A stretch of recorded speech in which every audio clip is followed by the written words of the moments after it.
everybody. Welcome to another edition of Packers Unscripted from Packers.com. I am Mike Spofford, joined, as always, by my trusted colleague, Wes Hodkowitz, coming to you here from our studios at Lambeau Field, coming off a big weekend of Packer happenings, Wes, and, of course, family night was the biggest thing. A great crowd, great weather, a fun practice under the lights at Lambeau Field. A night the defense definitely got the better of things for the most part throughout the course of the workout. And the discussion of family night has to start with young safety Omar Brown. I mean, Omar Brown had a family night for the ages, and it seems to me, I always say this, there's a defensive back that steps up, somebody that makes some plays that maybe is kind of on the come up or is just sort of less heralded. He has sort of been in the shadows a little bit. I mean, Omar Brown had the best family night practice I've ever seen, regardless probably of position. The guy had 3 interceptions in a practice. Yeah. We're talking about practice.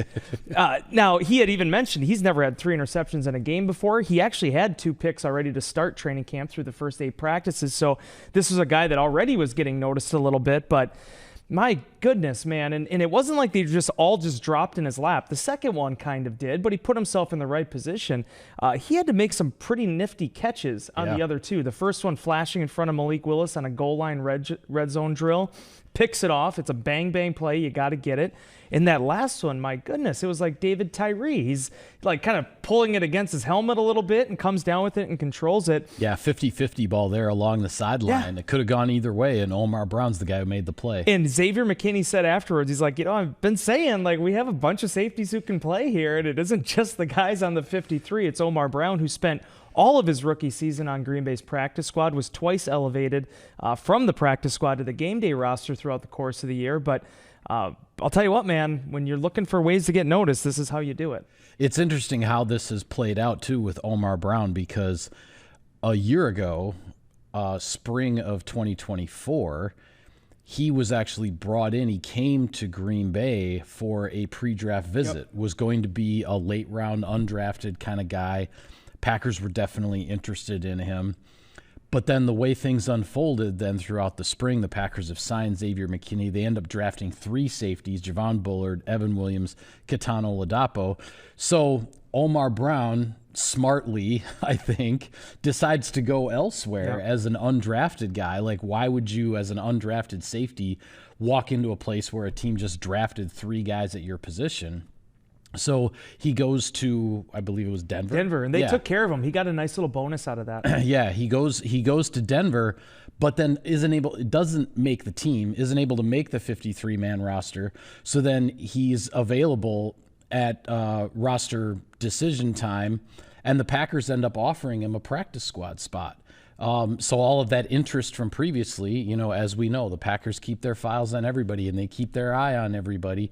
So they bring him back. He does spend the year on the practice squad, and now he's kind of becoming that, that long shot to watch here in training camp at a difficult position, because those 3 draft picks are still here. Xavier McKinney is still here, a veteran in Zane Anderson, who made his contributions last year at safety when injuries required for Green Bay. So not an easy position to crack the 53-man roster, but as you said, he's got 5 interceptions now in training camp with the 3 on family night. That leads the team, and he's definitely become a guy to keep an eye on here the rest of training camp through these preseason games coming up. Yeah, and the best compliment I can pay the Packers safety group right now is there's probably 5 guys in that room that could have all started at safety during my time here covering the Packers. I mean, I go back to 2000. I'll never forget this, 2013.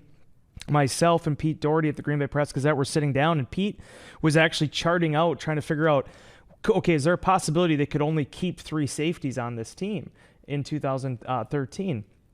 And Chris Banjo ended up being the 4th that made it, so there was a guy that did end up grabbing that number 4 spot, but it just shows you how deep that position has gotten, how versatile that position is. Yeah. Zane Anderson, obviously we've seen with Javon Bullard, those guys have the ability to play the slot. That gives you some more flexibility as well. But Omar Brown, man, this has been an impressive deal with him so far, and again, you have to carry it over in the preseason. You have to build and stack those days consistently, but you can't get noticed if you don't get noticed. And this guy certainly is throwing the spotlight on himself a little bit. Yeah, and he wasn't the only guy with some interceptions on Family Night. We also saw Carrington Valentine make a really nice play on a seam ball for Matthew Golden. This was an interception of Jordan Love. Omar Brown, just to clarify, 2 of his came against Malik Willis, the other one against Taylor Elgersma. Carrington Valentine intercepted Jordan Love on a ball. It was a kind of an overthrown seam pass for Matthew Golden. Golden kind of pulled up on the route, and Valentine kept going, and he kind of makes a lunging interception, is able to pluck the ball just before it hits the ground. That's Valentine's 4th interception of training camp. So Omar Brown with 5, Carrington Valentine with 4. And then Kalen King also gets an interception. Yep. And I think both not just from the interceptions, but both Valentine and King, 2 young cornerbacks with, heading for different roles here, but I think both of those guys are off to pretty strong starts to camp. Yeah, I mean, Valentine, we've seen this for years now, but as he's even talked about himself, the one missing piece were the interceptions. He'd get his hand on passes, and then he just wouldn't be able to bring it in. The catch he made, and I'm going to call it a catch, on that ball from Jordan Love, I mean, that is, if you were trying to run the route and pull that ball down, it would not have been easy. Yeah. And he made it look seamless. And now, we'll have to see exactly what's going to happen here with Nate Hobbs dealing with the knee injury, but Carrington Valentine's probably in for a lot of snaps here the rest of the way of this training camp. Sure looks that way. And he has experience. He's been there. He's played in some major situations. He was out there for the playoff game, but fact is, man, he's still a young player. And as he continues to build up his arsenal and his repertoire here, we've said it time and time again, but this guy, this isn't just some great 7th-round pick story. Carrington Valentine's becoming a very critical part of this Packers defense. Yeah, his importance, I guess you would say, continues to rise. He was already going to be playing an important part of this defense, and everything he's done in training camp up to this point. And as you said, now that Nate Hobbs is dealing with a knee injury, and we'll see where that goes. But Valentine continues to rise in importance, and we've talked about the cornerback depth. Where is this going to go? Kalen King, one of those guys who's trying to make a name for himself and get on this 53-man roster after spending his rookie year as a 7th-round pick on the practice squad. Kicker Brandon McManus, 8 for 8. Now, I will say there have been some things out there, and there is the video to prove it, that at the end of the warm-ups before practice actually started, Brandon McManus missed the extra point before everything got rolling. So technically, I guess he's missed 2 kicks in training camp now. But as far as during the actual practice time, he is 36 out of 37 through the first 9 practices of training camp. Man, oh man. I mean, he just... And you talked to him last week. He looks like he's kind of turned back the clock a little bit in his career. He doesn't look like the 10, 11-year vet that he now is. He's looking like a younger kicker, and the results are showing it. Yeah, it's funny how to see the strength and conditioning programs in the National Football League and how they've evolved. Not to say that kickers weren't always in tremendous physical condition, but I even think at the end of Mason Crosby's career, what Mason was doing to keep his body together and make sure that he was going to be ready and be able to perform at the level that he had grown accustomed to. McManus just turned 34, but as he said, as Rich Bisaccia said, a conversation that they had was, talking about being 22 again, and now you have the experience, but if you can get your body in a place where you still feel good, how far that could take you. What I see the most from McManus, though, is just how locked in this guy is. And it's special to watch when you see an NFL kicker have the confidence, the talent, the ability, and just that narrow vision of what he has to accomplish when he gets out on the field. Spoiler alert, this Saturday's program for the Packers-Jets game is going to be the Packers 3 specialists. And McManus said, he's never really had the same holder and long snapper in back-to-back seasons. He thinks it happened once before, where it's been the same 2 in that battery. And he's a very particular kicker in terms of what he wants with the ball lean, the placement, the whole operation. Now you have Matt Orzik, the long snapper, knows what he wants. Daniel Whelan has formed a tremendous operation with him on the holds. this is a guy that I think is in his comfort zone right now. And mentally, he said he even talked about it. He wasn't here for all the Packers offseason program. He went back, spent a lot of time with his family. I think there was like a trip to Europe in there during the break between minicamp and training camp. He did a lot to refresh himself mentally, but physically, the guy came back in the best shape of his career. Yeah, absolutely. Well, there are a few injuries to talk about here, and we'll see shortly after we turn off the cameras here, we'll be headed out to the practice field. So some of this information could change, but as it related to family night, left tackle Rasheed Walker dealing with a groin injury. So we saw Jordan Morgan, the 2024 first-round draft pick, took the lion's share of the reps there at left tackle with the first unit. Tucker Kraft sat out family night with a groin injury. Sounded like it was being very precautionary, just super, super cautious with something that had kind of been bugging him a little bit, and they didn't want to really aggravate anything there. And then Emmanuel Wilson, whom we saw on Friday, he went down in practice, kind of fell awkwardly trying to make a catch downfield, and he was being tended to by the trainers for a while, kind of a scary-looking situation. It sounds like from the initial reports that he has avoided a significant knee injury. We don't really know anything yet as far as how long he's going to be out, but it doesn't sound like it's a serious deal, just the same way that Marshawn Lloyd at running back, his groin injury is not a serious deal. So we'll see when those guys get back. But right now the Packers a little bit thin at running back and providing some opportunities for those younger guys. Yeah, and first I kind of smirked there when you're talking about injuries because I saw some of the photos of like Tucker Kraft on the field afterwards with his family, his newborn daughter.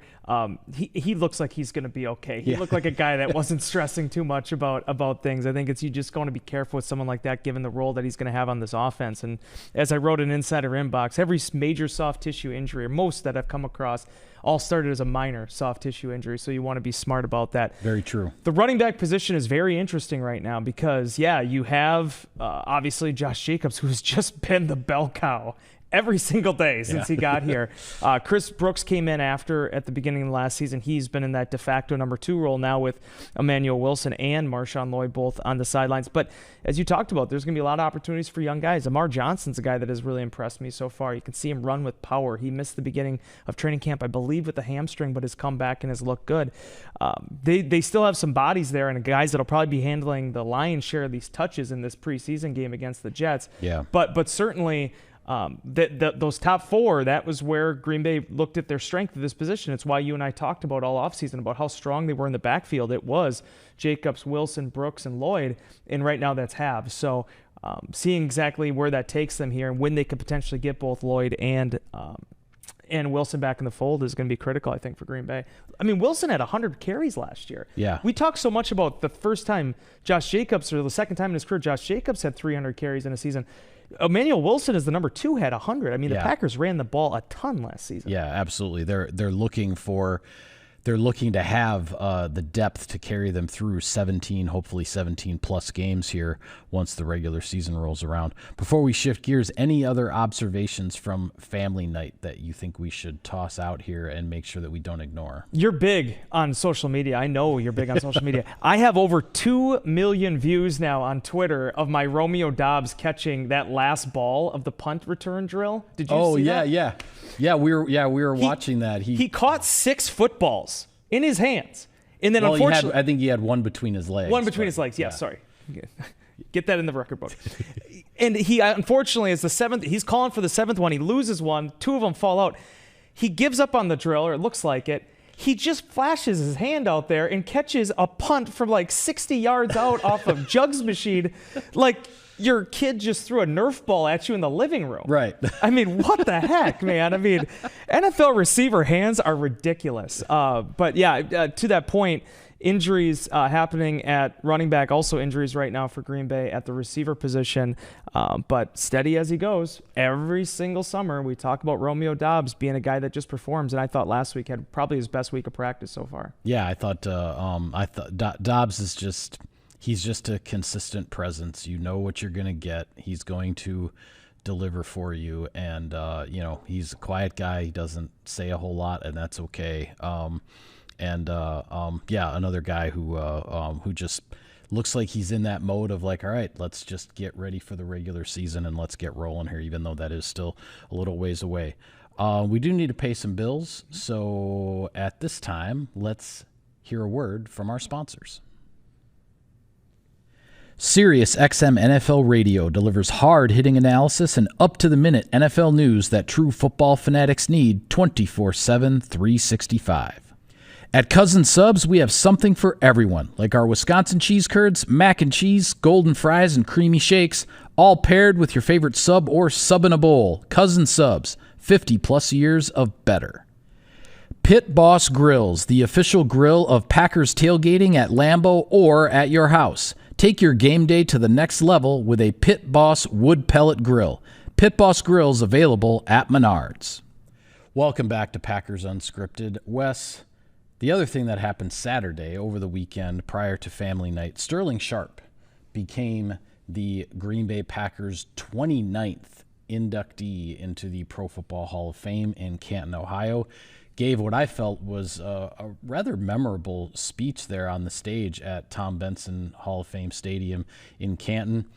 Goes back to everything with the relationship with his brother Shannon, his younger brother Shannon, who was inducted into the Hall of Fame 14 years ago and famously said during his Hall of Fame speech, "I am the only member of the Pro Football Hall of Fame who is the second best player in his own family." One of the greatest lines I think maybe ever delivered in a Hall of Fame speech. Well, Right behind that one from Leroy about pick and save. Yeah, that's right. Leroy Butler had his memorable ones as well. I'm sorry to interrupt. That's okay. But then also, in conjunction with their relationship, when Shannon Sharpe, the younger brother, won his first Super Bowl, which actually was against the Green Bay Packers, Super Bowl 32, he gave his Super Bowl ring to his older brother who had retired at that point. That had been 3 years earlier. Sterling had been forced to retire, career cut short by the neck injury. Shannon, of course, didn't even know he was going to get 2 more Super Bowl rings before he was done, but he gave his first Super Bowl ring to his older brother. The Broncos beat the Packers. Yeah.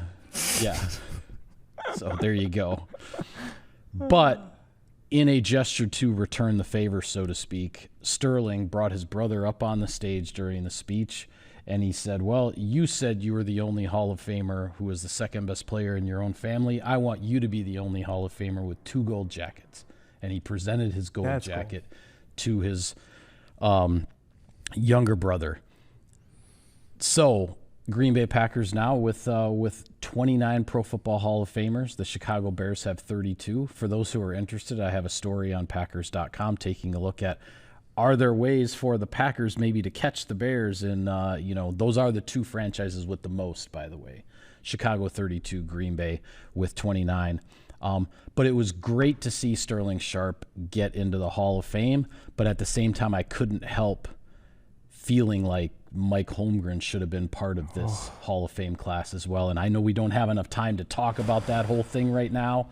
But all right, I just flipped a switch on Wes. You had to say the MH words, Mike. It's tough. Mike Holmgren should have been in this Hall of Fame class. He should have been. This was his opportunity. They changed the whole voting system and everything with the coach and senior candidates. Congrats to Sharpe for surviving a very difficult voting process for those in these categories. Holmgren, unfortunately, did not reach the voting threshold to get in. I don't know if Mike Holmgren's going to get another opportunity like this. And quite frankly, it stinks because I thought it would have been pretty cool for Sterling Sharpe and Mike Holmgren to go in together, and unfortunately that didn't happen. I think I would challenge you and I to maybe, if we want, maybe revisit this again at the end of the week, because I have some thoughts on this. The NFL Pro Football Hall of Fame, not NFL, but the Pro Football Hall of Fame voters continually botch this. They botched the Centennial class in 2020. They tried to now tighten the belt at the exact wrong time. You cut down the coach categories. There was like 8 stories we had to write on it going from quadruple finalist to quarterfinalist to whatever, and then the guy that makes it, you don't put him in because of this antiquated voting system. And I can give you the details on that later this week if you want, on why it was so difficult to get more people through this year, because the voting system was completely flawed. But be that as it may, I don't want to take away from Sharpe here. I was too young to really appreciate Sterling Sharpe. I saw plenty of Shannon. Yeah. Sterling Sharpe in the bulk of his career, but I do remember the 94 season. And I've gone back over the years and watched his clips on YouTube. What Sterling Sharpe did with the body type he was, I mean, this is not Megatron. This is one of probably the most awesome football players I think we've seen in the modern era. I mean, he was a football player. He was a wide receiver. He was a multiple-time All-Pro, now a Pro Football Hall of Famer, led the league in receiving a few years. But he just was a prodigy. And to finally see them write this, especially after what happened with Tony Baselli getting in and also Terrell Davis getting in, I felt like it was necessary that Sterling Sharpe gets his due. That's what's been interesting about this whole thing, kind of in the good and the bad, is that we've seen the sentiments of voters change, but then we've also seen the processes change. And in the sentiments changing, the whole thing about short careers and guys who weren't able to get in, for the longest time, the only guy with a real short career who got in was Gale Sayers. Yes, because right. he was such a singular talent. Mm-hmm. But then Terrell Davis got in. And then through the senior committee, Kenny Easley, the safety from Seattle, got in. And then Tony Baselli from the Jacksonville Jaguars. And interestingly, now Terrell Davis, I think, sort of goes in a different category because he was an NFL MVP and a Super Bowl MVP, 2,000-yard rusher at the time, which was extremely rare. But that being said, Terrell Davis, Tony Baselli, Kenny Easley all played 7 seasons. All were first-team All-Pro 3 times. Sterling Sharpe, 7 seasons, first-team All-Pro 3 times. So you could see the door was opening and Sterling was able to get in there. Unfortunately, because of the process changing, suddenly now Mike Holmgren isn't able to get in, and we will revisit this because we're running out of time here today. But now the voting process has changed to make it difficult for some people in some other categories and whatnot. And so it's just it's hard to, the system hasn't been the same, and when they keep changing things, then it's hard to really know what's next. I will close on this, and then you can go off or do whatever you want to do. The coach candidate and the senior finalists, and if there's a contributor, just put them in.